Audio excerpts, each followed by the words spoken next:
আজকে আমি বেগুনি বাঁধাকপি আর তার সাথে ডিম দিয়ে ইউনিক একটি রেসিপি তৈরি করে দেখাবো। দুপুরবেলায় গরম ভাতের সঙ্গে এটা থাকলে মাছ মাংসের আর প্রয়োজনই হবে না, এতটাই টেস্টি হয়। আসসালামু আলাইকুম বন্ধুরা, কিচেন বাঙালিয়ানা চ্যানেলে আপনাদের সবাইকে স্বাগত জানাই। তো বন্ধুরা, ঘরে মাছ মাংস না থাকলে বাঁধাকপি একবার এই পদ্ধতিতে বানিয়ে খেয়ে দেখবেন, খেতে ভীষণ মজার হয়। তো রেসিপিটা তৈরি করে নেওয়ার জন্য আমি এখানে একটা বেগুনি বাঁধাকপি নিয়েছি। আপনাদের হাতের কাছে যদি এই বেগুনি বাঁধাকপি থাকে তাহলে এই বেগুনি বাঁধাকপি দিয়ে বানাবেন, তা না হলে সবুজ বাঁধাকপি দিয়েও বানানো যাবে।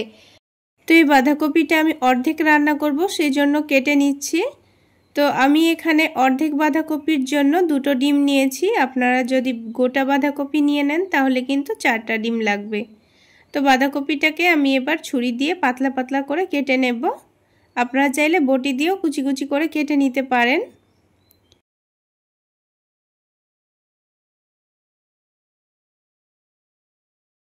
তো দেখুন, বাঁধাকপিটা কিন্তু আমার কুচি কুচি করে কাটা হয়ে গেছে। এবার আমি খুব ভালোভাবে ধুয়ে পরিষ্কার করে নিয়ে এটাকে একটা ঝুড়ির ওপর রেখে দিয়েছি, তাহলে এক্সট্রা পানিটা নিচে পড়ে যাবে। এবার বাঁধাকপিটাকে ভাপিয়ে নিতে হবে, সেই জন্য কড়াইয়ের মধ্যে দিয়ে দিচ্ছি। 4 থেকে 5 মিনিট সময় নিয়ে একটু ভাপিয়ে নিলেই কিন্তু হয়ে যাবে। তো বাঁধাকপিগুলো তাড়াতাড়ি যেন নরম হয়ে যায় সেই জন্য এখানে লবণ দিয়ে দিয়েছি, সামান্য পরিমাণ লবণ দিয়েছি। তারপরে খুব ভালোভাবে নাড়াচাড়া করে নেব। তো লবণ দিয়ে নাড়াচাড়া করে ঢেকে দিলে কিন্তু অল্প সময়ের মধ্যে এটা ভাপিয়ে নেওয়া হবে, তার সাথে এর মধ্যে যে এক্সট্রা পানি থাকবে সেটাও কিন্তু বেরিয়ে যাবে। তো খুব ভালোভাবে নাড়াচাড়া করে দিয়েছি। এবার এটাকে ঢাকনা দিয়ে 3 থেকে 4 মিনিট এভাবে রেখে দেব। আর রেখে দেওয়ার সময় কিন্তু লো আঁচে রেখে দিতে হবে।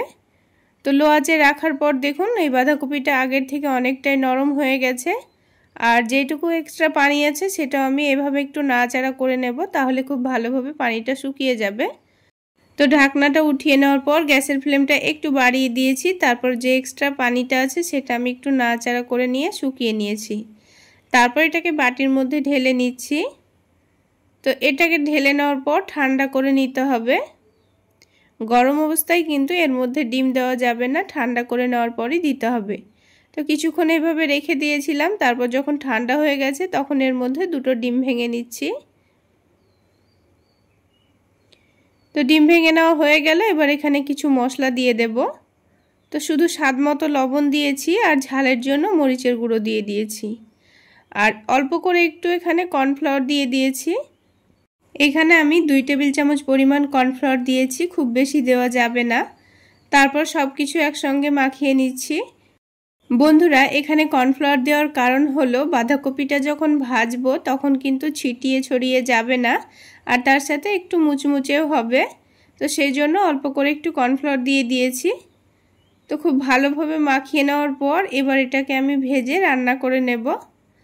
আর বন্ধুরা, এই রান্নাটা করা খুবই সহজ, এক্সট্রাভাবে কোনো মশলা কেনার দরকার নেই। ঘরোয়া কিছু মশলা থাকলে আপনারা রান্না করে নিতে পারবেন। তো এবার প্যানের মধ্যে 3 থেকে 4 টেবিল চামচ পরিমাণ সয়াবিন তেল দিয়ে দিয়েছি। তো এই বাঁধাকপির মিশ্রণটা আমি সয়াবিন তেলে ভেজে নেব, আপনারা চাইলে সরিষার তেলও ভেজে নিতে পারেন। তো আমি এখানে বাঁধাকপির মিশ্রণটা অল্প অল্প করে নিয়ে তেলের মধ্যে দিয়ে দিচ্ছি। আর বাঁধাকপির মিশ্রণটা একটু ছোট ছোট করে আর পাতলা পাতলা করে ছড়িয়ে দিচ্ছি। আপনারা যদি চান বাঁধাকপির মিশ্রণটা একসঙ্গে ঢেলে দিয়ে ভেজে নিয়ে তখন পিস পিস করে কেটে রান্না করে নেব, তাও কিন্তু হবে। তবে এইভাবে একটু পাতলা পাতলা করে ছড়িয়ে দিয়ে ভেজে নিলে কিন্তু রান্নার পর খেতে এটা ভীষণ ভালো লাগবে। আর ওইভাবে রান্না করলে কিন্তু ওই বাঁধাকপির মিশ্রণটা উপর থেকে অনেকটা মোটা হয়ে যেতে পারে, সেক্ষেত্রে রান্নার পর খেতে কিন্তু খুব একটা ভালো লাগবে না। দেখুন, উল্টে পাল্টে ভেজে নেওয়ার পর কিন্তু খুব সুন্দরভাবে ভাজা ভাজা হয়ে গেছে, আর ভেতর পর্যন্ত কিন্তু একটুও কাঁচা ভাব নেই, খুব সুন্দরভাবে ভেজে নিয়েছি। এবার 3টাকে একসঙ্গে তুলে নেব। তারপর বাকি যেটুকু মিশ্রণ আছে ঠিক একইভাবে ভেজে নেব। তো বন্ধুরা, আজকের এই বাঁধাকপি রান্না যদি আপনাদের ভালো লেগে থাকে তাহলে অবশ্যই একটা লাইক শেয়ার করে দেবেন। আর আমার এই সহজ রেসিপিগুলো যদি ইউটিউব চ্যানেল থেকে দেখে থাকেন চ্যানেলটি সাবস্ক্রাইব করে দেবেন। আর ফেসবুক পেজ থেকে দেখে থাকলে পেজটি ফলো করে দেবেন। আর বন্ধুরা আরও একটা কথা বলে রাখি, এগুলো ভাজার সময় কিন্তু গ্যাসের ফ্লেমটা লোতে রেখে ভেজে নেবেন, তাহলে কিন্তু ভেতর পর্যন্ত খুব সুন্দর ভাজা হবে আর একটু মুচমুচেও হবে। আপনারা চাইলে খালি মুখেও খেতে পারেন। তো দেখুন বন্ধুরা, সবগুলো বাঁধাকপির মিশ্রণ কিন্তু ভাজা হয়ে গেছে আর দেখে পুরো মনে হচ্ছে ছোট ছোট করে ডিম ভাজা। তো এবার এই ডিম ভাজাগুলোকে রান্না করে নেব। তো তার জন্য প্যানের মধ্যে এবার 2 টেবিল চামচ পরিমাণ সরিষার তেল দিয়ে দিয়েছি। আমি এখানে ভেজেছিলাম সয়াবিন তেলে আর রান্না করে নেব সরিষার তেলে। তো তেলটা হালকা গরম করে নিয়ে অল্প একটু জিরা দিয়ে দিয়েছি আর ঝালের জন্য 3টে কাঁচামরিচ চিড়ে দিয়ে দিয়েছি। এবার একটু নাড়াচাড়া করে নেব। তারপর হালকা ভাজা হয়ে গেলে এখানে এবার দিয়ে দেব পেঁয়াজ কুচি। তারপর পেঁয়াজটাকেও নাড়াচাড়া করে নিয়ে হালকা ভেজে নিতে হবে। পেঁয়াজটা হালকা ভাজা হয়ে গেলে এখানে দিয়ে দেব টমেটো কুচি আর টমেটো দেওয়ার পর স্বাদ মতো লবণ দিয়ে দেব, তাহলে টমেটোটা ভাজতে খুব একটা দেরি হবে না, খুব তাড়াতাড়ি টমেটোটা গলে যাবে। তো দেখুন 2 মিনিট গ্যাসের ফ্লেমটা বাড়িয়ে রেখে ভেজে নিয়েছি, টমেটোটা আগের থেকে অনেকটাই গলে গেছে। এবার এখানে হাফ টেবিল চামচ পরিমাণ আদা রসুন বাটা দিয়েছি, তারপর দিয়েছি হলুদের গুঁড়ো, ভাজা জিরা গুঁড়ো দিয়ে দিয়েছি, ধনে গুঁড়ো দিয়ে দিয়েছি, তারপরে খুব ভালোভাবে নাড়াচাড়া করে নিয়েছি।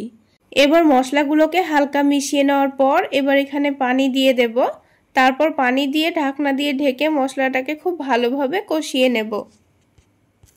তো 3 মিনিট মতো গ্যাসের ফ্লেমটা লোতে রেখে আমি এটাকে ঢেকে রান্না করে নিয়েছি। আর মশলাটা দেখুন আগের থেকে কিন্তু অনেকটাই নরম হয়ে গেছে। এবার কিছুক্ষণ নাড়াচাড়া করে নেব, তেল ছাড়া পর্যন্ত নাড়াচাড়া করে নিয়ে মশলাটাকে ভেজে নিতে হবে। তো দেখুন কিছুক্ষণ নাড়াচাড়া করার পর পানিটা কিন্তু অনেকটাই শুকিয়ে গেছে আর তেলও ছেড়ে এসেছে। এবার এখানে ঝোলের জন্য পানি দিয়ে দিচ্ছি। প্রথমে অল্প করে পানি দিয়ে একটু নাড়াচাড়া করে নিয়ে আবারও পানি দিয়ে দেব। তো ঝোলের পরিমাণটা আপনারা যেমন রাখতে চাচ্ছেন সেই অনুযায়ী পানি দিয়ে দেবেন। আমি এখানে অল্প করে ঝোল রাখবো, সেই জন্য অল্প করে পানি দিয়ে দিয়েছি। পানিটা ভালোভাবে ফুটে গেলে এখানে চিনি দিয়ে দিচ্ছি, তাহলে ঝোলের টেস্টটা কিন্তু খুব সুন্দর আসবে। এবার একটু নাড়াচাড়া করে নিয়ে আমি এখানে বাঁধাকপির পিসগুলো দিয়ে দেব। বন্ধুরা আপনারা যদি গরম মশলা দিতে চান তাহলে এই মুহূর্তে অল্প করে দিয়ে দিতে পারেন। এবার একটা একটা করে ডিমের পিসগুলো দিয়ে দেব, তারপর গ্যাসের ফ্লেমটা একটু বাড়িয়ে রেখে 2 মিনিট মতো রান্না করে নেব। তো 2 মিনিট রান্না করে নেওয়ার পর গ্যাসের ফ্লেমটা লোতে রেখে আবারও 2 মিনিট এইভাবে রেখে দেব, তাহলে কিন্তু খুব সুন্দর তেল ছাড়বে আর রান্নাটা খেতেও ভীষণ ভালো লাগবে। তো দেখুন 2 মিনিট গ্যাসের ফ্লেমটা বাড়িয়ে রান্না করে নেওয়ার পর এবার আমি গ্যাসের ফ্লেমটা লোতে করে দিয়েছি। তারপর 2 মিনিট এইভাবেই লোতে রেখে দেওয়ার পর গ্যাসের ফ্লেমটা বন্ধ করে দেব। তো দেখুন ঝোলের চারিদিকে কিন্তু খুব সুন্দর তেল ছেড়ে দিয়েছে। এবার আমি এটাকে একটা বাটির মধ্যে তুলে নিচ্ছি। তো বন্ধুরা এইভাবে রান্না করে চাইলে আপনারা শুধুমাত্র ভাত না, রুটি, পরোটা সব কিছুর সঙ্গে খেতে পারবেন, খেতে ভীষণ ভালো লাগবে। তো এবার আমি এটাকে গরম ভাতের সঙ্গে পরিবেশন করে নিচ্ছি। তাহলে বন্ধুরা আজকে এই পর্যন্ত। সকলে অনেক বেশি ভালো থাকবেন, সুস্থ থাকবেন। দেখা হচ্ছে আরও একটি নতুন রেসিপি নিয়ে নেক্সট এপিসোডে।